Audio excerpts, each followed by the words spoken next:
especially if you play the harp. I want to invite you to my newest 5-day challenge, which is called Vision Music Challenge, or Vision to Action. Many people think that improv is about learning to do something that then is impressive, or it lets you do this or lets you do that. It allows you to achieve something. And it's true that there are many different kinds of improv, and some kinds of improv allow you to achieve impressive feats of imagination. But there are other ways to use improv in an almost meditative way to create a practice from very simple improv prompts that allow you to connect with your vision. So it's the beginning of the year, and there is vision ahead of us, and there is also action ahead of us. So vision and action. My friend Karen Montanaro is always talking about how there are two sides, that a bird has these two sides. There's the creative side, and then there's the skill side, or there's the vision side, and then there's the action side. And so in this Vision to Action Challenge, what I am teaching you is what I know about vision music, and then the frameworks that you can use to take that vision that develops and put it into action for the year. So instead of trying to achieve something and you are connecting through vision and then putting that vision into action. So how does vision music work? In this challenge, there's actually 5 pieces. It's a vision music suite.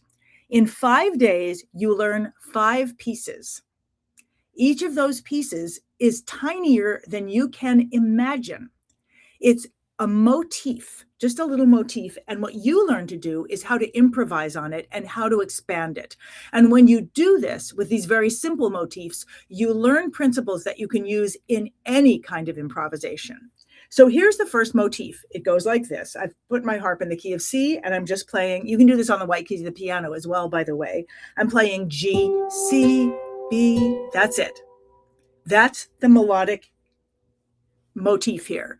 G, C, B, and then I repeat it. I didn't mean to change that, but I can. And then the third time, I might come back and resolve on the first note. It's just something very simple. But when you start to add to it, when you start to add a harmonic context, and what I'm going to do is add an F on the bottom here. And let me take this down for a second, just so that you can see this a little bit better, so that you can see what I'm doing here. How do I remove that? Okay, I'm going to hide that. And let's see, I'm going to bring up another QR code that will let you connect to both this challenge and also an upcoming show that I have on January 31st. So that Linktree link will let you connect to both of those things. All right, so this is the motif. G, C, B, very simple, but I'm going to put an F in the bass and then resolve it down to E. And immediately there is an emotional context to this, so that you are sort of anticipating, and then it resolves, and you get the feeling that you have resolved somewhere, you have connected to something. Then you can start using more principles. Like, for example, now I can add notes above that if I want to.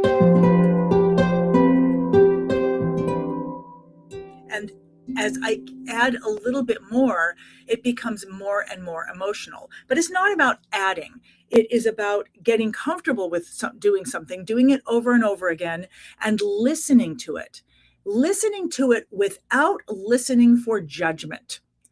Instead of saying that wasn't the right note, or that wasn't good enough, or that wasn't interesting enough, you are listening to the actual sound that the instrument makes. And you connect in with that.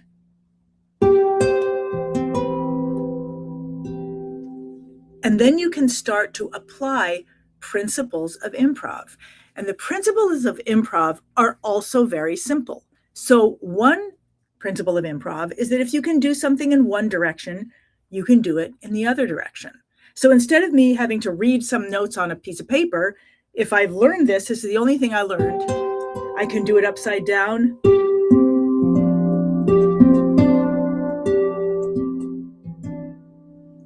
And it's already having a sense of meaning for me. So if I just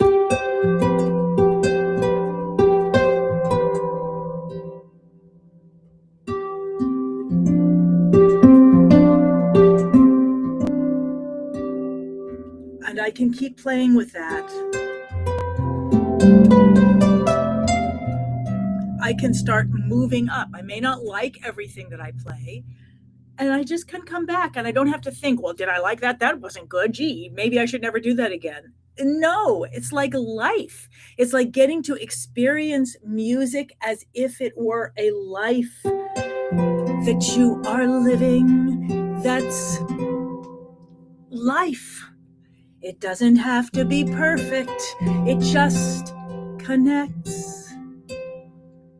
You can add, you can do it upside down, and still you're living. So this vision music is an introduction to experiencing music in a new way, experiencing it without judgment, experiencing without a sense of I have to achieve something, but experiencing it the way that a bird might experience flying, or the way that a bird might experience singing. You're doing something and you're listening to it, and you're listening to, you can make choices. Oh, I'm going to go up this time instead of coming down, without having to think I'm going to be creative. What I want most for everyone is to understand that you don't have to try to be creative. You are naturally creative. And when you can get that judgment out of your head and have a practice to go to, like this practice, then you can start experiencing your creativity as something that is absolutely natural.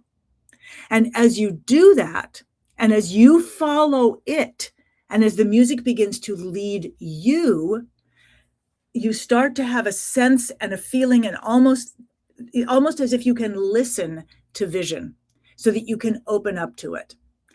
It might be a very simple vision. I just noticed the other day, I was watching a video of myself and I was like, whoa, I'm kind of stiff. What if I'm just, my practice is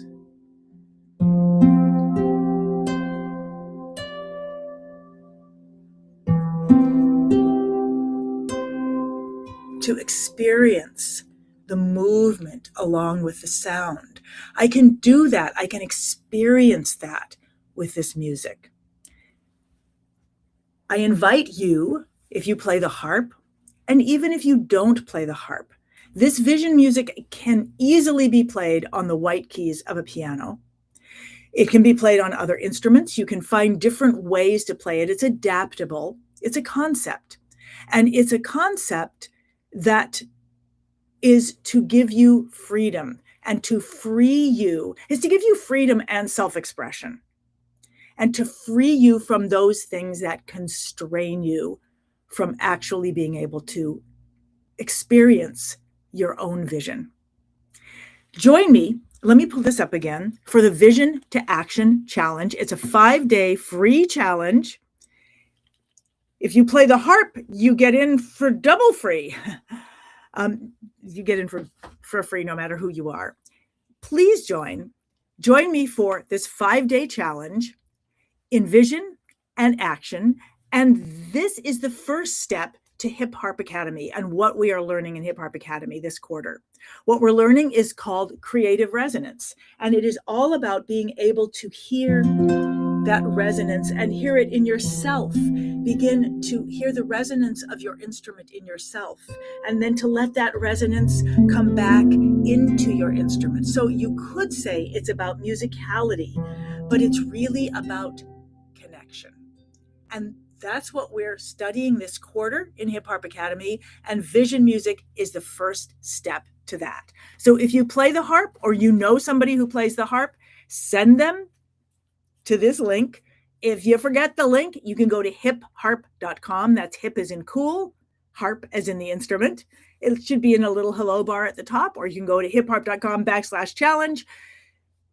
Just come to it and experience what it is like to be able to play music without having to learn it, without having to read it, without having to get it right, and have the feeling that music is something that belongs to you, that comes out of you, like it comes out of a bird in its song. I hope you'll join me. I feel like I should say something else. But no, that's it. I hope you will join me. I'll see you there. Thank you.